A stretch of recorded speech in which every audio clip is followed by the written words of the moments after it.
This is a normal Minecraft world, but it won't stay that way, because for every episode of this series, I will program in one new feature. This is episode 3, which means that our second feature is being introduced, but I will let good old live action me take over for that.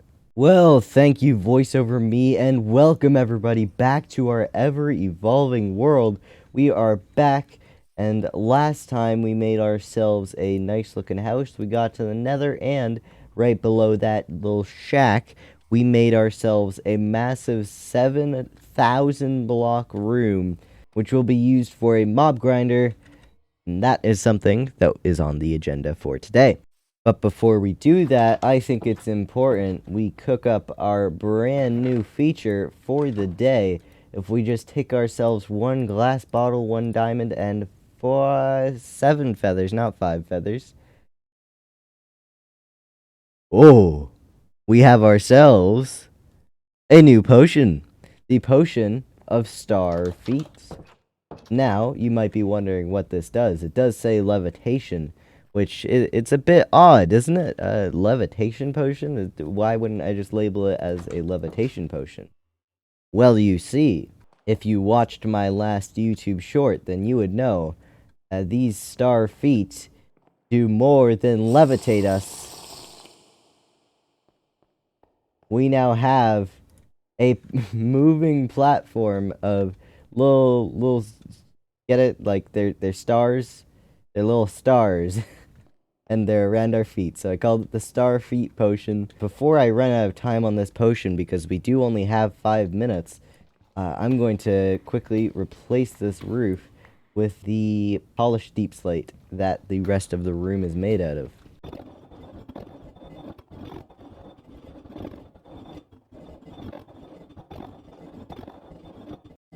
Nice! It is all done and dusted. This room is now looking really cool, I must say. But anyways, while I still have this power up, I might as well just run up, grab some stuff, and then, actually make the mob farm functional.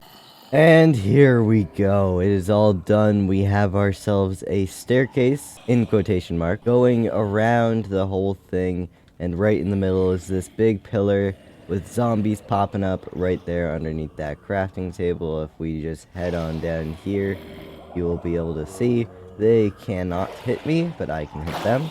And although they do not get damaged by this system, it is still just...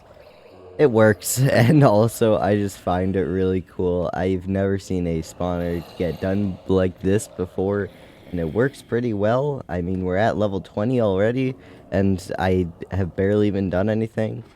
So, with that, I think that is that area all done. I will be grinding levels there over the next couple days. But anyways, with that farm all done, I think I'm in the mood for a little bit more farming. And so I think we get ourselves maybe a bit of a better food farm, because despite how infinite our food is right now, it is still quite annoying to have to go and refill everything each time I want a bite, because this is essentially the same as having a stack of seven like steak on you at all times, and then when that steak runs out, you have to go and grab more steak. So it's not very convenient. But I think we maybe push this tree line back and extend this little area out to make a sort of pathway, and have it wrap all the way around to that area over there where we can set up some farms. But let's actually get the farms done before we do some decorating. Let me just grab some materials, and then we can get going. Okay, so I'm thinking like a small farm right here should do the trick for now. I'm just going to do a pretty basic design where the water's here. We have our farm on each side extending 4 blocks, and then we have like trapdoors or something holding back water that can be activated by redstone. Yada yada yada. You've probably seen this design before somewhere, so let's just get into it.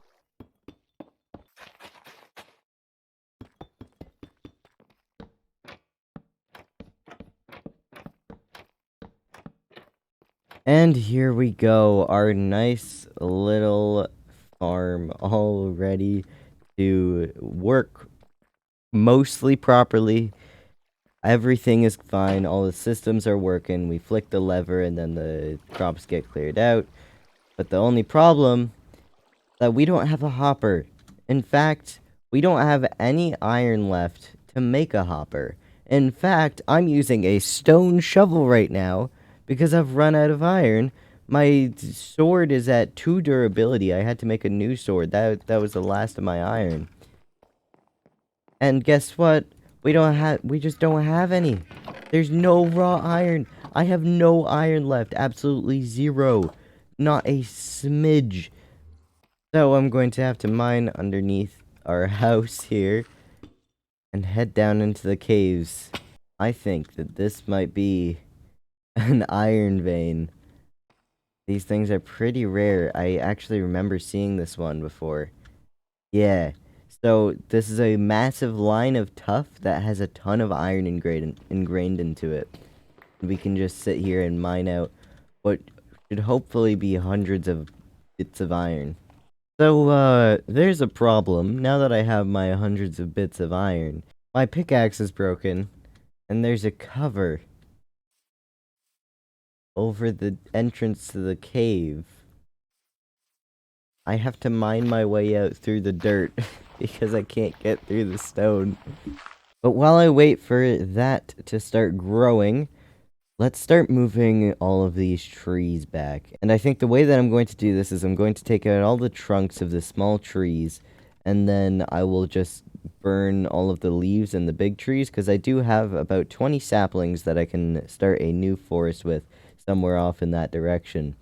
But I really do not want to go through the hassle of going up into like the 7, I think, big trees that are here and take out all of the individual logs. It takes so long, takes up so much axe durability, and that's some precious iron that I do not have much of. So we should probably just burn everything. Okay, so this looks much nicer, right? The trees are gone. It's just an open area. We can make a path over here. And then the new tree farm will be on top of that hill. You can see that I've sort of flattened it out.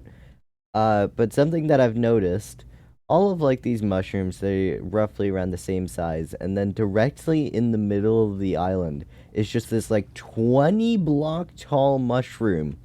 And I'm pretty sure, I think I've seen something about this.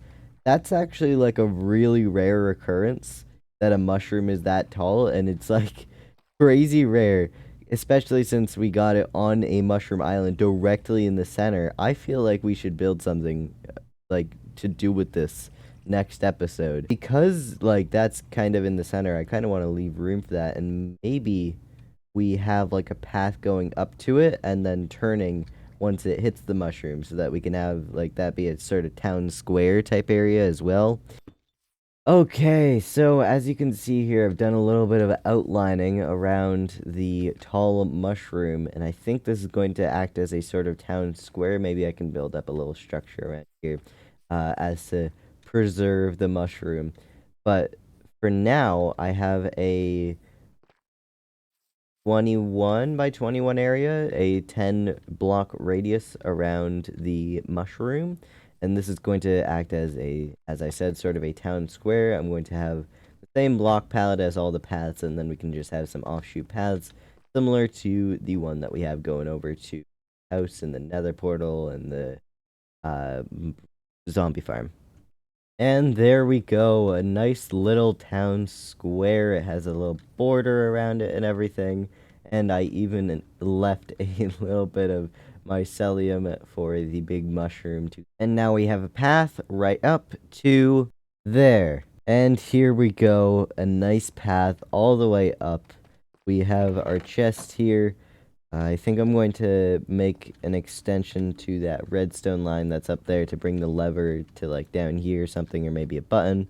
Then possibly a ladder to go up and replant everything. But for now, I think that will be the end of the video. Thank you all so much for watching. Don't forget to like and subscribe, all that stuff. See ya.